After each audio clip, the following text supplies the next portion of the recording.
உங்கள ஒருத்தர் எப்பயுமே ஹர்ட் பண்ணிகிட்டே இருக்காரு. ஒண்ணு பேச்சால, இல்லைன்னா செயலால ஹர்ட் பண்ணிகிட்டே இருக்காரு. அவங்ககிட்ட எப்படி பேசணும்? அவங்ககிட்ட எப்படி சிச்சுவேஷனை ஹேண்டில் பண்ணணும் அப்படின்னா, ஃபர்ஸ்ட் வந்து அந்த பர்சன் வந்து உங்கள இன்டென்ஷனலாவே பண்றாங்களா? இல்ல அவங்க ஹேபிட்டே அப்படிதானா? இல்ல ஆக்சிடென்டலா பண்றாங்களான்னு கண்டுபிடிக்கணும். சப்போஸ் அவங்க ஆக்சிடென்டலா பண்றாங்கன்னா, நம்ம ஒரு வாட்டி சொன்னாலே அவங்க புரிஞ்சுப்பாங்க. நமக்கு ஹர்ட் ஆகுது அப்படின்னு நம்ம போய் சொன்னோன்னா, ஸ்ட்ராங் அண்ட் ஃபர்மாக சொன்னோன்னா, அவங்க கண்டிப்பாக நெக்ஸ்ட் டைம் பண்ண மாட்டாங்க. ஏன்னா அவங்க இன்டென்ஷனலாக பண்ண மாட்டேங்கிறாங்க. ஆனால் ஆக்சிடென்டலாக பண்ணுறாங்க. சப்போஸ் இன்டென்ஷனலாக பண்ணுறாங்கன்னா, அவங்கக்கிட்ட போய் நம்ம எவ்வளோ சொல்லி புரிய வைக்க முடியாது. அவங்க வந்து நம்ம இன்டென்ஷனலாகவே நம்மக்கிட்டேருந்து ஏதாவது ரியாக்ஷன் எதிர்பார்க்குறாங்க. அழுகிறதோ, இல்லை கத்துறதோ, இல்லை கோவப்படுறதோ, ஏதாவது அவங்க ரியாக்ஷன் எதிர்பார்க்குறாங்க. அதனால இன்டென்ஷனலாகவே நம்மளுக்கு வேணும்ன்ட்டே பண்ணுறாங்க.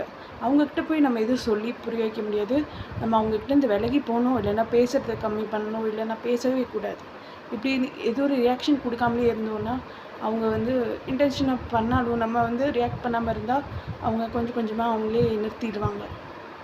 சப்போஸ் அவங்க ஹேபிட்டே அதுதான்.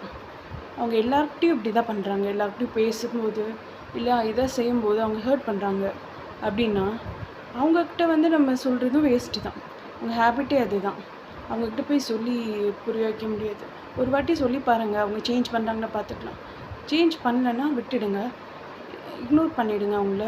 அவங்கள கண்டுக்காமல் உங்கள் வேலையை பாருங்கள். அவ்வளோதான்.